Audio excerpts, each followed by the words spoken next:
A4C all for Christ. ఆందోళన తీసివేసి ఆనంద హృదయంతో మమ్మల్ని నింపండి తండ్రి. ప్రార్థన. ప్రేమమయుడ, కృపామయుడ, మా ప్రియ పరలోకపు తండ్రి, దయగల మీ నామమునకు స్తోత్రములు దేవా.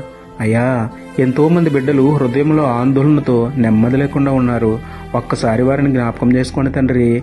కష్టంలో నష్టంలో కృంగిపోతూ కొందరు, శోధనతో వేదనతో నలిగిపోతూ ఇంకొందరు, నష్టం కలుగుతుందేమో అనే భయంతో మరికొందరు బ్రతుకుతున్నారు.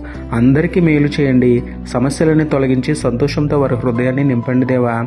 ఏ విషయంలోనూ దిగులు పడక, ఎలాంటి సమస్య వచ్చినా ఆందోళన చెందక, విశ్వాసంతో ఎడతెగక ప్రార్థించి మీ నుండి మేలును పొందుకునే ధన్యత ఇవ్వమని వేడుకుంటూ, అల్పులైన మమ్మల్ని ఆనందింపజేసే దేవుడైన మీకే స్తుతులు చెల్లించుకుంటూ, నమ్ముట నీ వలనైతే నమ్మువానికి సమస్తమును సాధ్యమే అన్న విశ్వాసంతో యేసయ్య పరిశుద్ధ నామములో ప్రార్థించి పొందుకున్నాము పరమ తండ్రి. ఆమేన్. Praise the Lord. God bless you.